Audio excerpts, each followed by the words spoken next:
And we're back, guys. Welcome to Tennis in a Minute. I'm your host, Good Energy, and we have the WTA finals in full effect. Coco, the future of tennis, and big game Jessie P, two of my most favorite ladies on tour to watch. And listen, guys, this is going to be popcorn worthy. The Americans in the first round, first match.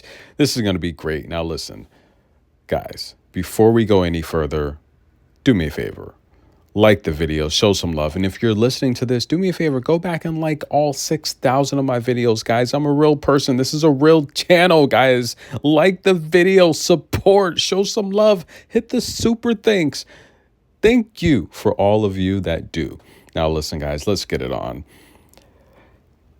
Where do I begin? There's just so much to talk about here. And listen, guys, Coco, the top marketable tennis player on planet Earth. That's right, guys. There's no male player on the planet Earth that's more marketable than Coco. There's no other female player on planet Earth that's more marketable than Coco when it comes to tennis. That's right, guys. She's ranked 12th on the all-time marketable athlete list in 2024. I'm sorry. I'm so excited. 2024 Coco is ranked 12th out of all athletes in the world as the most marketable athlete. And she's a female. Congratulations. That is a huge accomplishment. Now, of course, last year she made the list with Novak, but listen, she is big time, and I'd like to think that it's channels like this that are just making the world aware of how amazing Coco is that's contributing to that cause. So congratulations, Coco. And by the way, Pegula, she's like a billionaire's daughter. So I mean, she's been amazing for a long time as well. But let's get it on, guys. Now, first off, I want to take a look at the draw, right? There's two portions of the draw. We have the purple team and the orange team. Now, the orange team consists of the number 2 seed Iga Swiatek, the number 3 seed Coco, which again, the seeding there is a bit off. But look, these matchmakers, they do whatever they want. Like, how is Barbora here? I love Barbora. I say it all the time. She's one of the classiest, nicest players on tour. But how did Danielle and Dasha and Emma and how did these other players get skipped over for Barbora to be? Is there something I missed? Was something controversial said or anything? Because we all know a lot of activists, they've wanted the ladies to speak up about this whole situation in Saudi Arabia and how they treat the women. And a lot of these ladies have not. However, some of the players have made statements early on, and I think that's why they're not here. But we'll cross that bridge. We'll talk about that another day. But listen, ladies and gentlemen, Coco Gauff, the future of tennis, the most marketable female tennis player in the world. She is amazing. And we're going to take a look at her season thus far, ladies and gentlemen. And can she win her first ever WTA finals? I think it's possible. I think Coco can do whatever she wants. Now, she's got 2 titles this year. She started things off backing up her title in Auckland, just going on a tear. She started the season off on a 10-match win streak. And her most recent title, her second 1,000 title, she won Beijing. And she's been on a roll. I mean, along with Queen Win and Sabalenka, she's one of the hottest players on tour, right? We know that, right? Now, she's literally won 9 of her last 10 matches. Along that stretch, she's beat Clara Buell straight sets, Katie Bolter in straight sets, Osaka she beat due to the retirement, Stardupseva went 3, Badosa she won in 3, Mukova she won again in straight sets in the championship. She beat Victoria Tomova, Marta Kashuk, Magda Lanette, and Sabalenka again. She would lose in 3, but she had that match in the bag.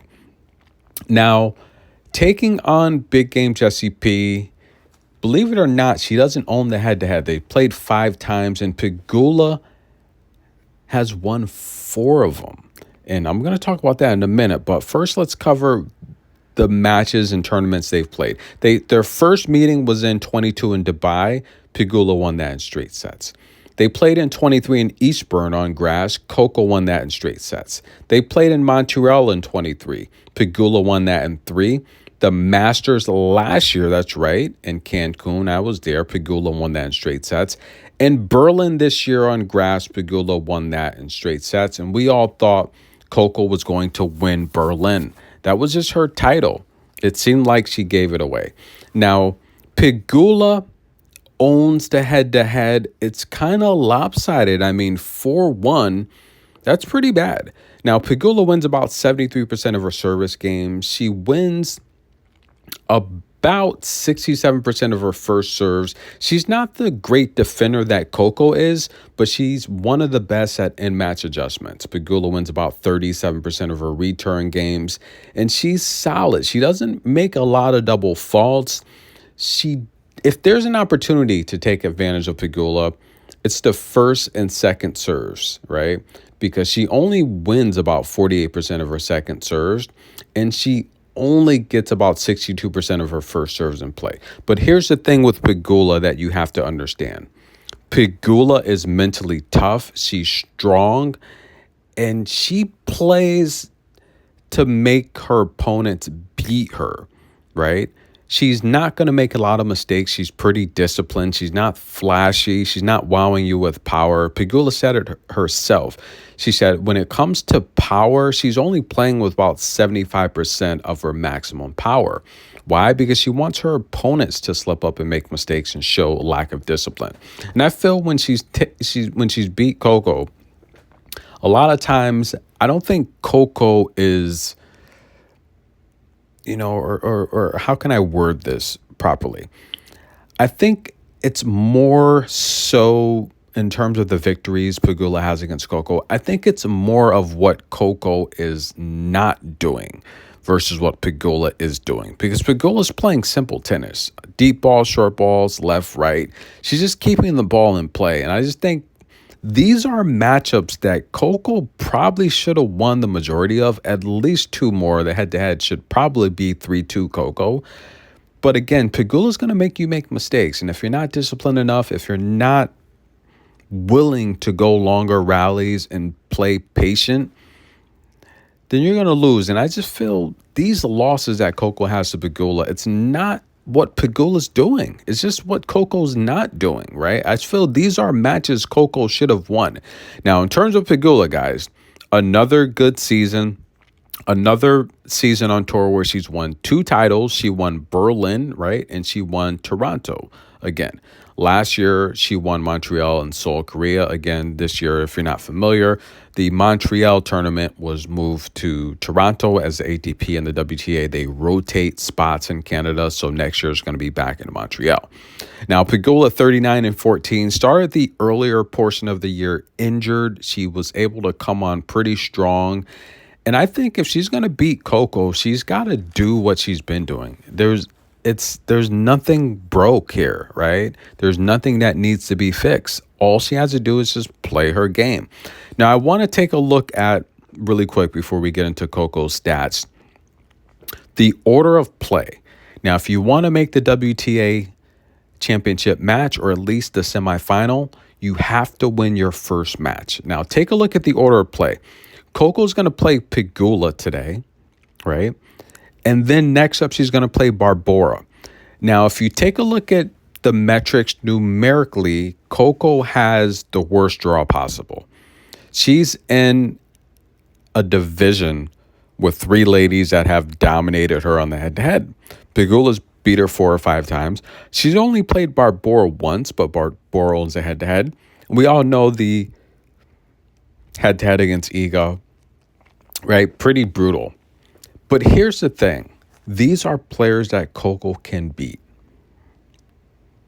So you can look at it as Coco has the toughest draw, or you can look at it as she has a realistic draw where she could come through the semifinals.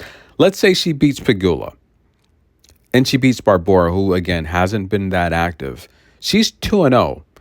There's a good chance she's punching her ticket to the semifinal. She plays Iga. I think she's even got a chance to beat Iga. Iga hasn't been active. She can go 3-0 here, or even 2-1, still make the semifinal.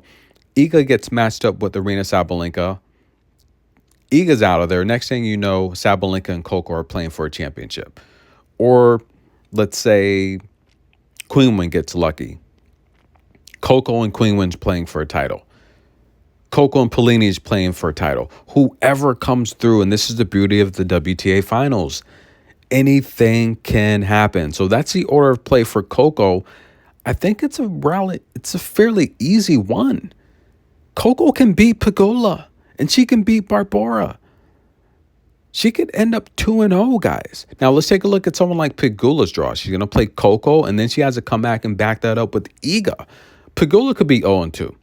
Look at Barbora. She's going to take on Iga and then Pegula. Barbora could be 0-2. So I feel this draw here is very interesting. And, of course, the matchmakers, they do whatever they want because I feel the number one seed should always have the lowest seed in their bracket. Or should I say the highest, however you want to use the terminology, right? Sabalenka should have Barbora in her draw. Barbora is the 8th seed.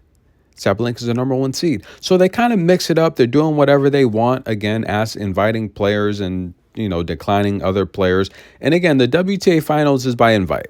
We all know that. So the race of the finals makes a difference, but it's still by invite. I know that. But we're going to get to a prediction here. Now, Coco Gauff, the future of tennis. Listen, guys, the double faults, we know. She's got a lot of double faults this season, a ton, too many. She's got more double faults than Queenwin had aces coming into this tournament, and Queenwin's the ace leader. Queenwin came into this tournament with 406 aces, Coco 407 double faults. She's given up 407 points. That's way too many, while only having 228 aces. That's right, guys. So she's averaging 1 ace a match. She's averaging 2 double faults a match, and we all know it's more than that with the double faults. But Coco's getting only 57% of her first serves in play this year, winning 72% of her first serves. So despite struggling on the first serve, the one she does get in, she wins. But the second serve won only 49%. We all know the big thing is the ace versus double fault differential. That's huge. She's giving away double the points by faulty service games than she is when it comes to blasting aces. How will Coco win this match? She's got to serve well. It's as simple as that. 4 double faults or less, I think she'll be in good shape. Why? Yeah, she can afford to give 1 service game away because her defense is that good. Coco's the best defender in the business. We all know that. Coco wins 49% of all return points. So she's going to have opportunities to break Pegula, and I think she's going to break her early and often. I think Pegula, her game plan versus Coco has been a fairly simple one. And if Coco comes out and she plays fast and aggressive, I think that's the key to beat Pegula. Don't try to go and exchange these long rallies with Pegula. She wants to bring you deep, mixing short balls, and come left and right. Much like Vika does to a lot of the younger players on tour, Pegula's very comparable. I like Coco to win this match. I like Coco to get revenge against Pegula, start off this WTA Finals 1-0. How's she going to do it? I think Coco's going to serve well. But I think her forehand that has looked so impressive lately, she's going to maybe play conservative with it, attack when necessary. But I think the backhand down the line, Pegula's just not going to have an answer for. I like Coco Gauff to win this match and start off 1-0 and then beat Barbora and start off 2-0 here in Saudi Arabia. Tennis in a minute. Like the video, show some love. Let me know what you think. Who wins this match?